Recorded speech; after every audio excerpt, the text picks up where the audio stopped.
नमस्कार दोस्तों, स्वागत है आपका हमारे यूट्यूब चैनल नॉलेज अड्डा भाई अभिषेक शुक्ला। मैं नौशाद।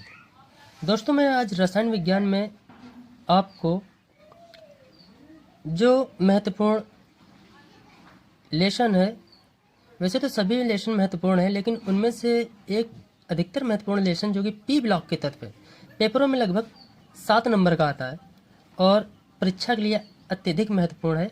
मैं आज उसके बारे में आपको बताऊंगा। पी ब्लॉक के तत्व क्या हैं, कितने हैं, कितने उसमें धातु हैं, कितने उपधातु हैं, उनकी संयोजकता क्या है, उनका इलेक्ट्रॉनिक विन्यास कितना होता है, इन सब के बारे में मैं आज आपको बताऊंगा।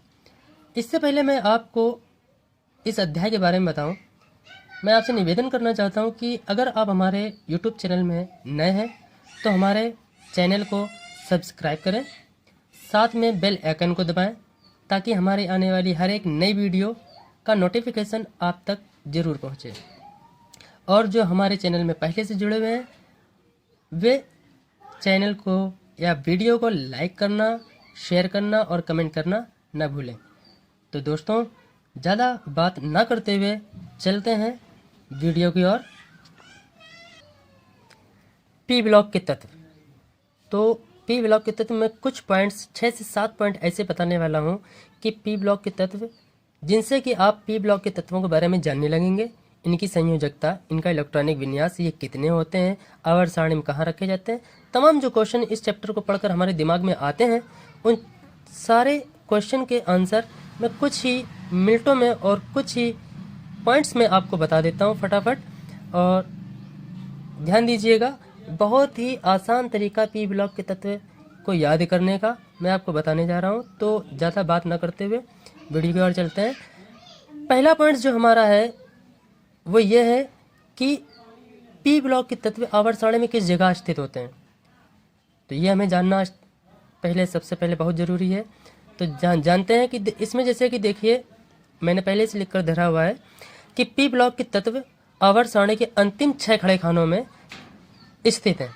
जो आवर्त सारणी में अंतिम 6 खड़े खाने हैं, यानी कि 1 से लेकर 18 तक के खाने होते हैं। आवर्त सारणी में 1 से 18 तक का खाने होते हैं, वो भी खड़े। उनमें जो अंतिम 6 खड़े खाने होते हैं, उनमें पी ब्लॉक के तत्व उपस्थित होते हैं। उसमें पी ब्लॉक के तत्व उपस्थित होते हैं, जो कि वर्ग 15, 16, 17 और 18। वर्ग 15, 16, 17 व 18 के तत्व। इन्हीं वर्गों के तत्वों को हम पी ब्लॉक के तत्व कहते हैं।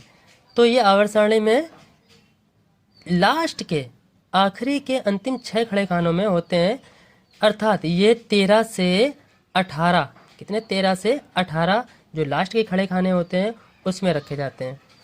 दूसरा पॉइंट्स ये है कि पी ब्लॉक की संयोजकता, पी ब्लॉक की वैलेंसी, जो वैलेंसी होती है, पी ब्लॉक की वैलेंसी या संयोजकता, कोष का इलेक्ट्रॉनिक विन्यास NH2 और NP1 से लेकर 6 तक होता है। 1 से लेकर 6 तक होता है, यानी कि सीधी भाषा में या शुद्ध भाषा में बोल सकते हैं कि जो पी ब्लॉक का इलेक्ट्रॉनिक विन्यास होता है, जब किसी भी तत्व का हम इलेक्ट्रॉनिक विन्यास करते हैं तो उसका अंतिम इलेक्ट्रॉन जिस कोष में प्रवेश करता है उसी से हम लोग निकालते हैं ये किस ब्लॉक का तत्व है। तो जो पी ब्लॉक का तत्व होगा उसका अंतिम इलेक्ट्रॉन जो होता है वो NP1 से लेकर 6 तक में किसी में भी जा सकता है, लेकिन उसका ब्लॉक पी ही रहेगा, ठीक, केवल हीलियम को छोड़कर। दूसरा पॉइंट्स क्या है कि पी ब्लॉक के तत्व में धातु, अधातु और उपधातु तीनों होती हैं। पी ब्लॉक के तत्व जितने भी होते हैं उसमें धातु भी होती है, उपधातु भी होती है और अधातु भी होती है, ठीक। अब आपके दिमाग में ये क्वेश्चन आ रहा होगा कि कितनी धातु होती हैं, कितनी उपधातु होती हैं, कितनी अधातु होती हैं। उसका जवाब मैं बाद में दूंगा, पहले और देखिए। अगला पॉइंट क्या है कि पी ब्लॉक के तत्वों की कुल संख्या 36 होती है। पी ब्लॉक के तत्वों की कुल संख्या 36 होती है, यानी कि हम यहाँ पर ये जान गए कि आवर्त सारणी के अंतिम 6 खड़े जो खाने होते हैं, यानी कि वर्ग 13 से लेके 18 वर्ग 13 से लेके 18 तक के जितने भी खाने होते हैं उनमें पी ब्लॉक के तत्व भरे होते हैं। और इसमें बताया कि पी ब्लॉक के तत्वों की कुल संख्या 36 होती। तो यानी कि एक खाने में 6 तत्व होते हैं और 6 खानों में 36 हो गए। यानी कि 13 से 18 तक के जितने भी खड़े खाने होते हैं उसमें 36 होती है। यानी कि हम कह सकते हैं कि पी ब्लॉक के तत्वों की संख्या 36 होती है। अगला पॉइंट्स, जैसा कि हमने बताया कि वर्ग 15, वर्ग 16, वर्ग 17, वर्ग 18 ये 4 वर्ग के तत्व पी ब्लॉक के तत्व कहलाते हैं। उसी प्रकार से वर्ग, इसमें ए और बी भी चलता है, आप लोग जानते हैं। तो पहला नंबर अगर हम वर्ग 15 ले लें तो वर्ग 15 फिफ्थ ए में कुल 5 तत्व होते हैं। बाकी सब में 6 हमने 7, किसी में 6 होते हैं, किसी में 7 होते हैं, किसी में 5 होते हैं।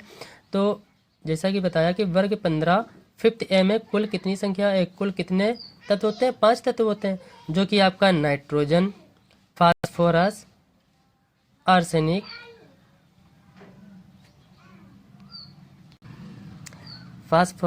एंटीमनी और बिस्मिथ, ये 5 तत्व होते हैं। कौन से? नाइट्रोजन, फास्फोरस, आर्सेनिक, एंटीमनी और बिस्मिथ।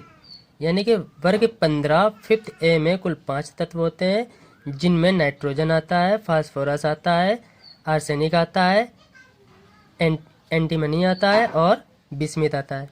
ठीक, अब इनमें धातु कौन सा है, उपधातु कौन सा है और अधातु कौन सा है? तो सीधी भाषा में हम समझ लेते हैं कि प्रथम जो तत्व होते हैं यानी कि नाइट्रोजन और फास्फोरस, ये आपके अधातु होते हैं। ये आपके क्या होते हैं? अधातु होते हैं। और फिर एंटीमनी और आर्सेनिक, ये 2 तत्व जो होते हैं वो उपधातु होते हैं। और लास्ट में आपका बचा बिस्मिथ। जो बिस्मिथ होती है वो आपकी धातु होती है। अच्छा, नेक्स्ट पॉइंट, अगला पॉइंट क्या है कि इन तत्वों को निकोजेंस तथा इनके यौगिकों को निकोमाइड्स कहते हैं। जो पी ब्लॉक के तत्व यानी कि 15 फिफ्थ ए के तत्व होते हैं, इन तत्वों को निकोजेंस कहते हैं और इनके यौगिकों को निकोमाइड्स कहते हैं। ठीक, तो आज हमने पढ़ा कि पी ब्लॉक के तत्व क्या हैं, ये कहाँ स्थित होते हैं, ये कितने होते हैं और इनकी संयोजकता और इनकी इलेक्ट्रॉनिक विन्यास क्या होता है। तो मिलते हैं दोस्तों अगली वीडियो में अगले अध्याय के साथ, इसी अध्याय के दूसरे पहलू में। तब तक के लिए मैं नौशाद आपसे इजाज़त चाहता हूँ। धन्यवाद।